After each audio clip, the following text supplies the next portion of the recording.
Hello, dear students. Today I am going to explain you or give a demonstration that possible anions which are present, which we detect by doing the dry test for anions. Then, if those anions are present in the given compound, then what is the possible observation we get? That I am going to explain. So, as I told you, we do 4 main tests for anions, isn't it? In the dry test. So, in the dry test for anions, the 4 tests that we do is action of dilute HCl. Okay, so we take compound plus dilute HCl. Okay, and this test we do for identification of carbonate ion. C capital, O capital, raised to power 2 minus. This is the ion we detect. Lime water turns milky. The second test we do is action of concentrated H2SO4. Concentrated H2SO4, here we take compound plus concentrated H2SO4. And what are the ions that we are detecting here? The ions that we detect here are chloride ion. So this we are identifying in cold without heating. Actually here we have to heat the reaction mixture. But for chloride, without heating, we have to identify the test. So we get colorless fumes for 2 types of ions, that is for chloride ion and acetate ion. But chloride ion is detected in cold condition and acetate ion, that is smell of vinegar, is detected after heating, hot or after heating. Okay. So these are the 2 ions which give colorless fumes. Okay. Now, which are the other ions that you have in first?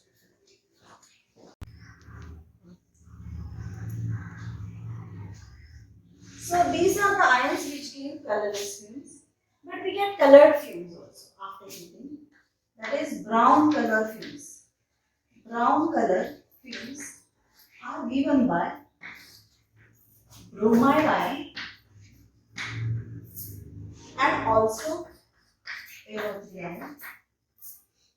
I am going to explain you how to distinguish between these ions. When you get brown fumes, possibly it is bromide, Br minus, or it might be nitrate ion. So, out of these 2, which one is present? There is one identification test you have to continuously do. That time I will just explain it to you how to do it. And then you are also detecting in this test during dry test for anions.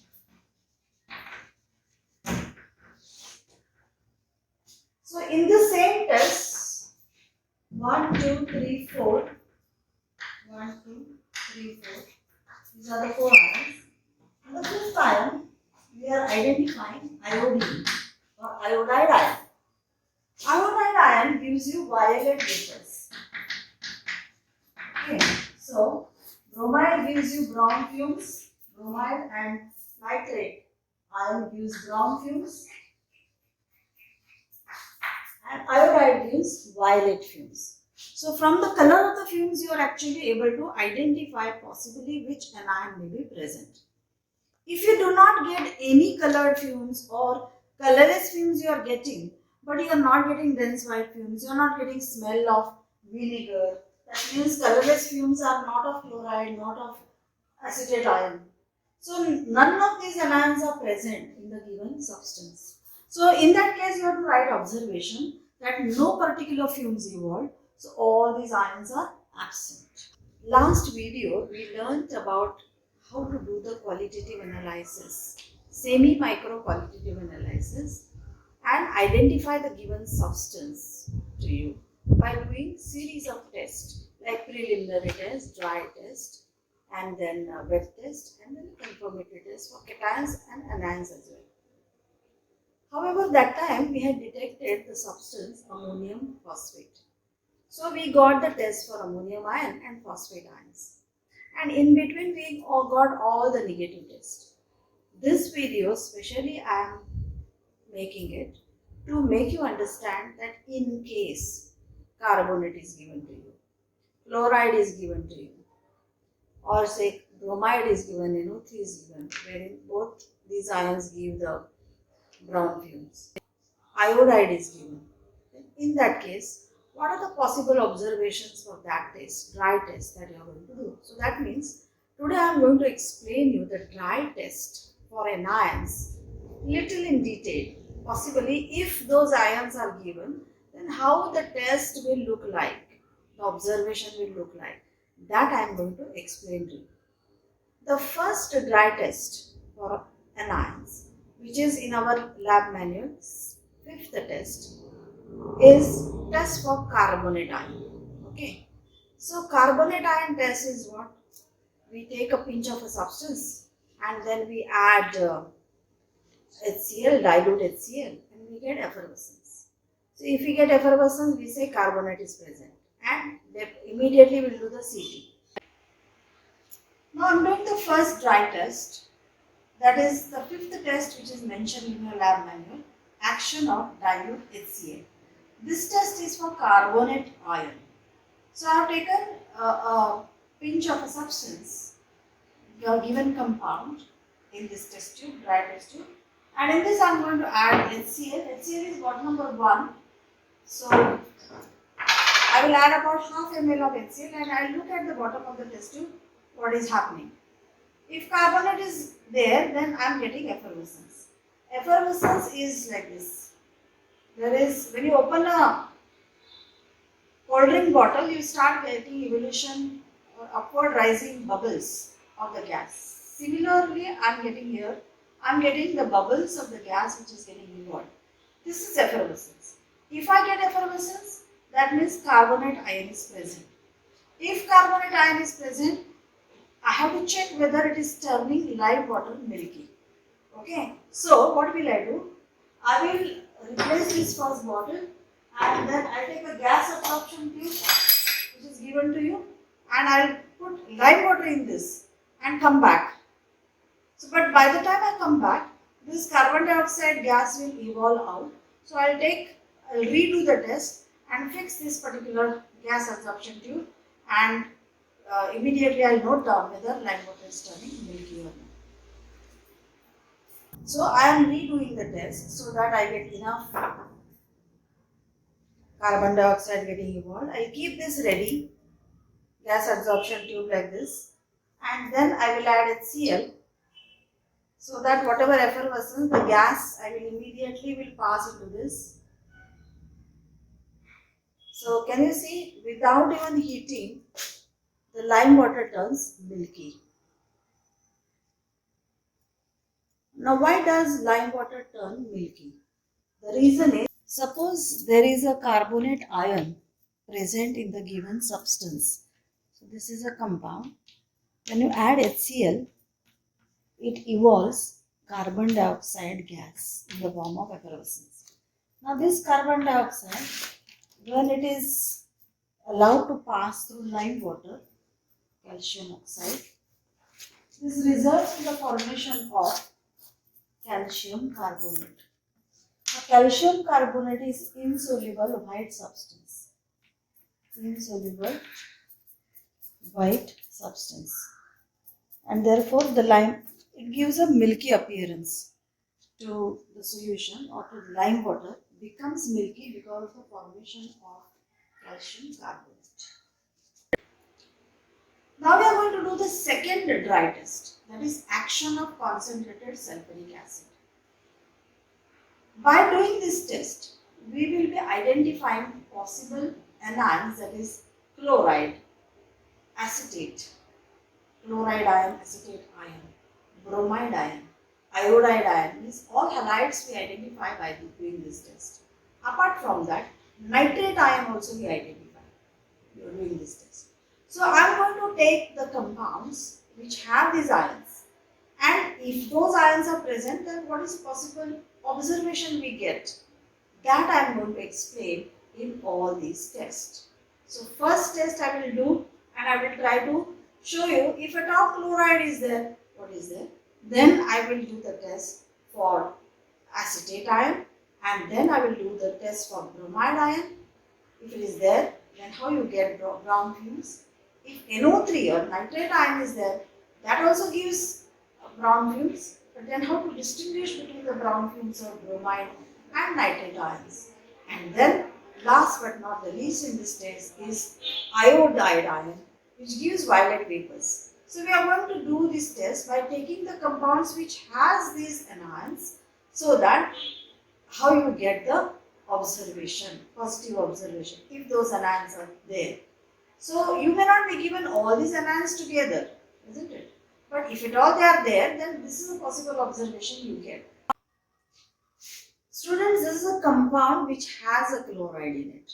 So I am surely knowing that I am going to get a chloride test. So in case if chloride is present, then how we are going to get the test, that I am going to show it to you today.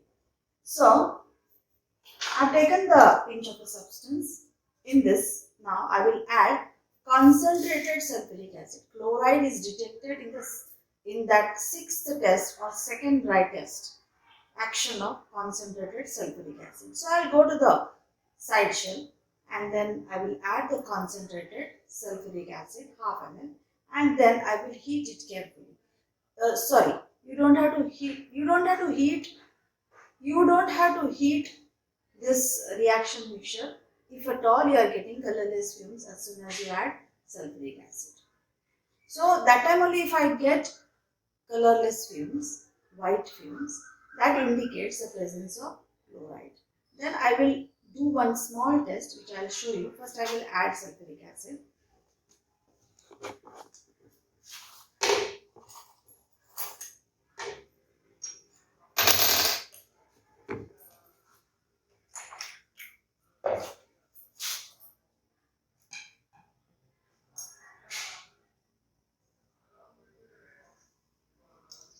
I am adding half ml of sulfuric acid. Students, did you see this? As soon as I added, I am getting the colorless fumes or white color fumes. And when I look inside the test tube also, the fumes are white only. Sometimes colored fumes you get, but then when fumes come out, all colored fumes look white only. So for the correct color, you have to observe looking inside the test tube from its mouth. Now, I am not going to touch my finger to this rim of the test tube because it's sulfuric acid I have added. Now, I am getting colorless fumes. So, that means chloride is present without even heating. Actually, in this test, we are supposed to heat, but chloride is the only ion which are identifying by colorless fumes without heating it, that is in cold condition. So, the next test which is mentioned here, if at all I get colorless fumes, in your lab manual, the test which is mentioned is colorless fumes of HCl given out forming dense white fumes with a glass rod dipped in NH4OH. So I'll take a glass rod. So this is a glass rod. I'll wash it and wipe it with a napkin, and then I will dip it in ammonium hydroxide. Ammonium hydroxide is what you call 6. Okay, I will dip it in ammonium hydroxide, and still the fumes are coming. So I am not even putting it on the mouth. I am just holding it. The fumes are coming out, and in those fumes only I am holding this glass rod. So look at this observation. It appears that the fumes are coming from the glass rod. The white fumes, dense white fumes, the density of that whiteness or intensity of whiteness is increased here. Okay, again it is chloride gas, means it is chloride ion present.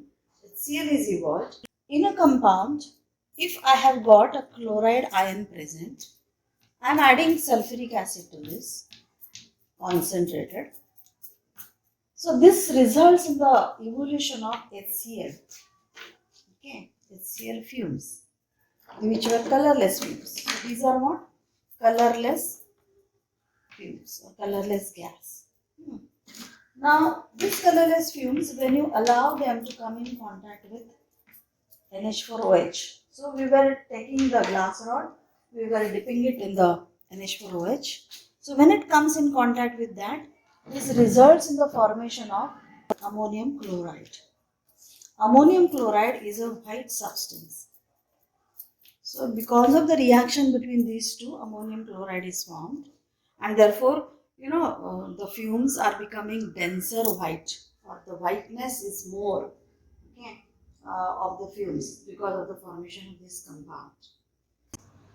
Students, if at all acetate ion is given to you, then how do you get the test? That I am going to explain. For acetate ion, if it is present, then it is identified in action of concentrated sulfuric acid. So, the second test, dry test, or it is the sixth test. I am going to take a little compound, a pinch of a compound. I know that this compound has got acetate in it. So, therefore, I can identify. But then, when you are working, you are actually working blindfold. You do not know what an ion is present.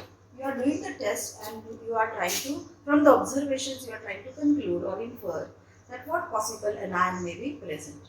So, this second test is action of sulfuric acid. So, I showed you how chloride ion can be detected, that as soon as you add sulfuric acid, you get evolution of colorless fumes. That is an indication chloride is present. Colorless fumes are also given by acetate ion. So, in this test tube now, where I have taken a compound, I will add sulfuric acid.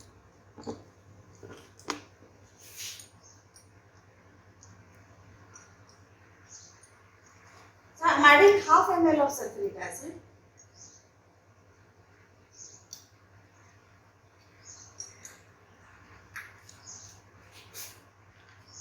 After adding sulfuric acid, I did not get any colorless fumes or colored fumes. Nothing like that, isn't it? So now I will heat it. In cold conditions, if I am not getting any colorless fumes, definitely chloride is absent. So I will do the heating now. So I am heating it. How to heat it? Not the bottom but the surface of the solution. Tilt the test tube like this. Increase the surface area and heat. Supply the heat to in the burner or of the burner only to the surface solution by continuously shaking this test tube or contents of the test tube. Okay, remove it from the flame from time to time. Don't keep it continuously because it is concentrated acid. The contents may splash out if you go on continuously heating. So you have to heat it carefully. You have to have a judgment of heating. Okay. So once the whole content is become hot, now the surface of the solution, I am keeping it for a little more time.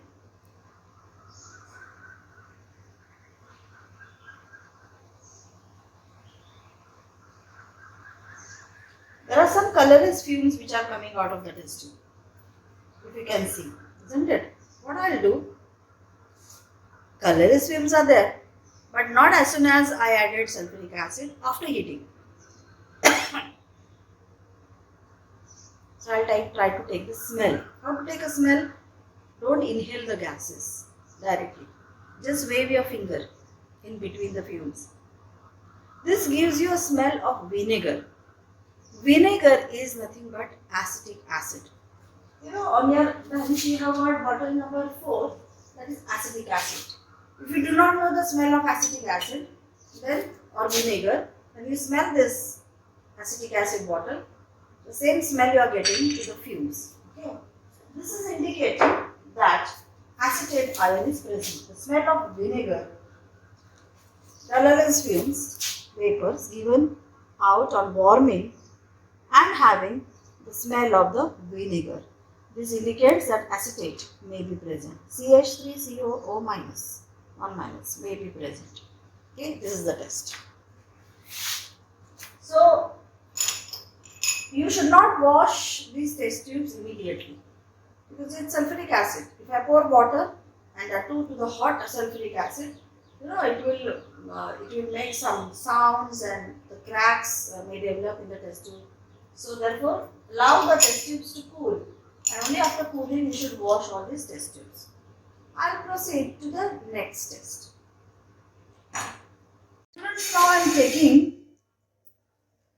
now I'm taking the substance which has bromide in it. Okay, so action of concentrated sulfuric acid. Then, as soon as you add sulfuric acid, you get brown fumes. That indicates actually bromide is present. But do the test and show it to you. So, I am taking pinch of a substance, the test tube, and then I put sulfuric acid. Whenever you are going to add concentrated acids, you must go with the test tube holder. Okay, never go directly with the holding it with the hands. So, sulfuric acid,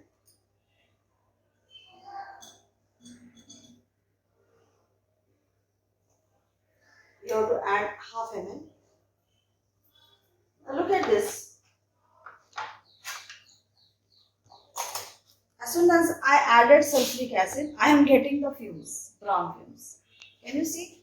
When they come out, they look white. But the brown color is very much evident when you look inside the test tube. From the mouth of the test tube, you have to look inside for the correct color. So it is brown fumes. Because of this brown fumes, sometimes you get coughing, so you have to be careful.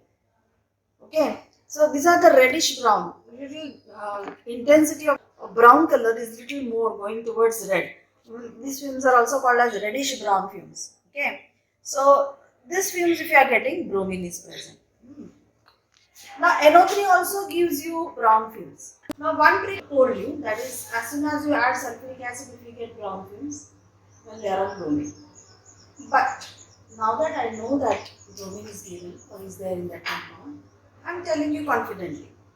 But there is one small distinction test which can be done to distinguish between those brown fumes are of bromide or that of nitrate. You take a starch paper and then add a drop of ethanol. Ethanol is given in bottle number 45. So, I'll put just a drop of this. One drop is coming here on this lid. So, I'll just apply it on this paper. I will hold it, this tip. I will not touch this particular paper to the test tube rim, but I will hold it only in the fumes. Okay, the corner, one corner of that paper, I will try to hold it. Okay. Now, I just slightly heated the empty portion so that the fumes are coming with force. Tip of this paper has become yellow. You can keep it longer. So when you are doing it, see, can you see the tip which has become yellow? So this way it becomes yellow, then definitely the fumes are of bromide. Or it indicates the presence of bromide. So now, keep this test tube away. I am going to show you the test now. If at all NO3 or nitrate ion is there in the given substance, then nitrate ion also gives brown fumes in that test, which is action of sulfuric acid, concentrated sulfuric acid. So what will I do? I will take test tube and in that I will take the substance which has NO3 in it. Okay, students. Now I know that there is NO3. Because we are doing just a demonstration, possibly if NO3 is there, and then how we get brown fumes. Okay, so I am taking a test tube, putting it on a test tube holder, and then I will go and add sulfuric acid. sulfuric acid, press it slightly only each time you add sulfuric acid. Little. Now you must have noticed that as soon as I added sulfuric acid, I am getting some fumes, but they are not brown or anything. But in this test, you have to heat strongly but carefully. Okay, so I will take the test tube to the burner and then I will heat the test tube. How will I heat the test tube? I will tilt the test tube so the surface area increases and I will supply the heat only to the surface by directing the mouth of the test tube to the shelf. Don't direct it to your friends or to your teachers. Okay, you have to work carefully, no accidents. So every time I heat it, remove it from the flame. You have to go on shaking the test tube. So you are getting some crackling sound.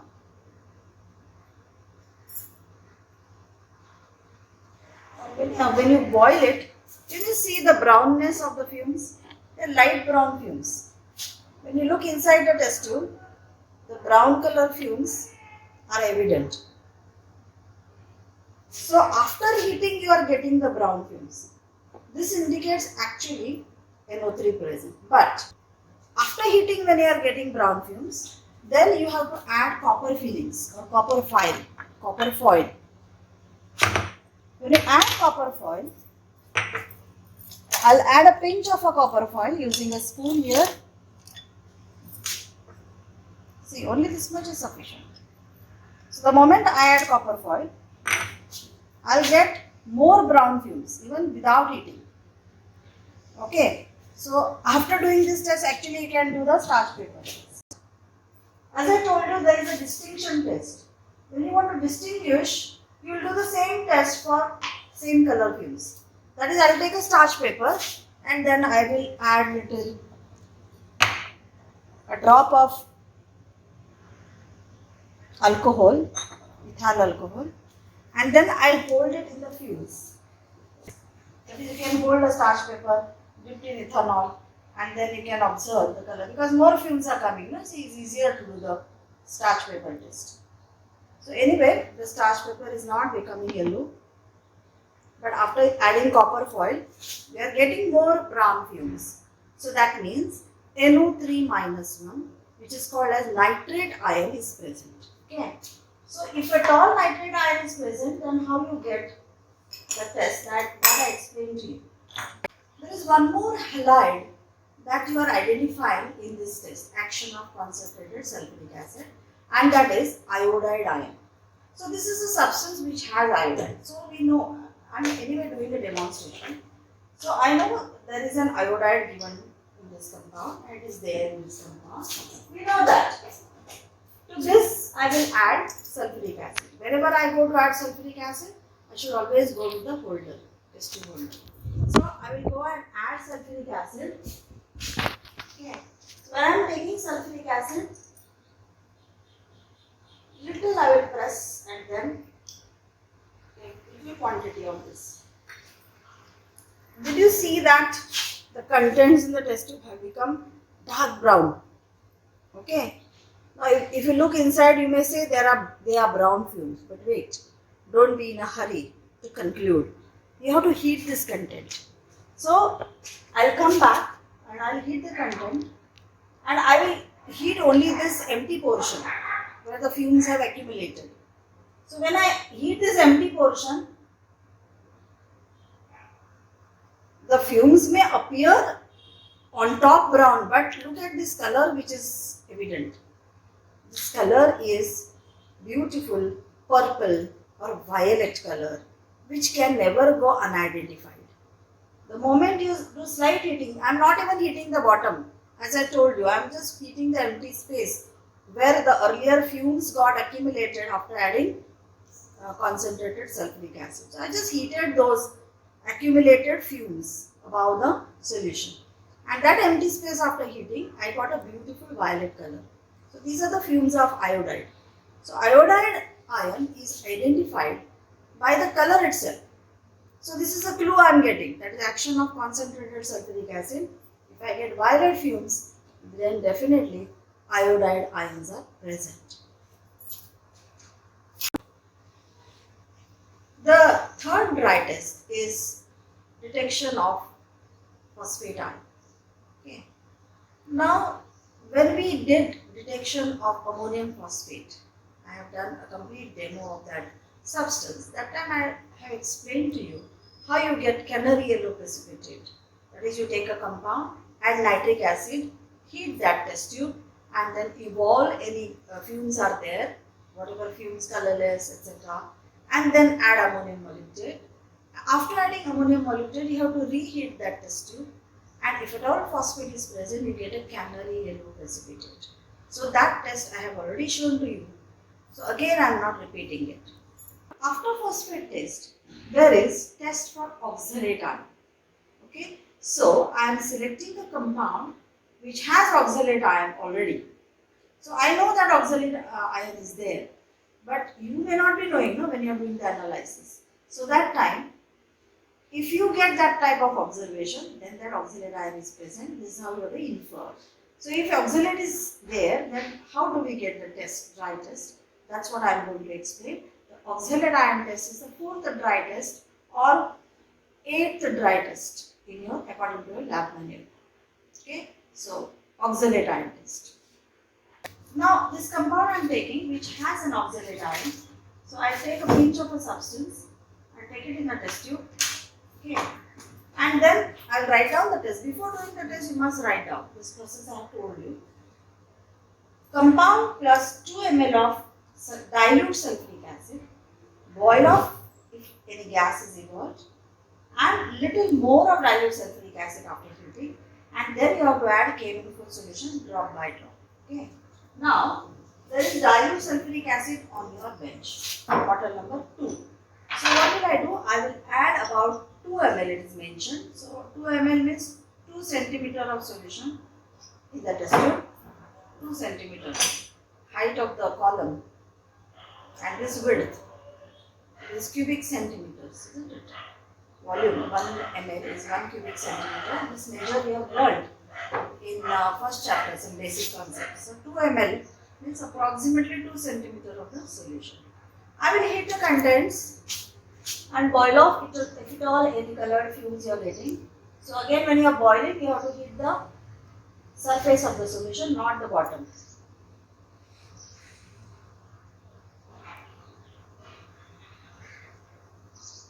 Now this compound, as I told you, is having oxalate. After heating, so no more fumes you will get. All these tests compulsorily you have to do, dry test, and write down with their observation, whatever it is. Positive observation, negative observation. Wherever you get positive, you write positive. But after getting phosphate also, we had done oxalate test because we had to write down that test. So we confirmed it, that is absent. So after heating, I will add some more dilute sulfuric acid, and little more. And then to this I will add drop by drop a KMnO4 solution. So that KMnO4 is on the side shell. So KMnO4 solution, potassium permanganate, it is in bottle number 73. So bottle number 73 is here. So there is a dropper in that. So I will add drop by drop KMnO4. Can you see? Last time we had not got decolorization, but this time we are getting decolorization of KMnO4. Okay. Oxalic acid. Sorry. Oxalate ion is there. So KMnO4 is getting decolorized. So this is the test. I will replace the bottle. This indicates oxalate ion is present. Okay. And then if it is present, then you have to go to the wet test. And even in the wet test, till you get that particular ion which you have got a clue by dry test, you are going to do that. All those tests, first, second, third. So if I get oxalate ion, till oxalate ion I will do all the tests. And then again redo that oxalate ion test and then do the CT in the wet test. I have explained in this demonstration only the dry test. That is, if at all that particular anion is present, then what is the possible observation you get? in order to explain you that we have made this video. Thank you very much, students. And just to remind you, if you like my channel, Colorful Chemistry, please subscribe it and press the like button also.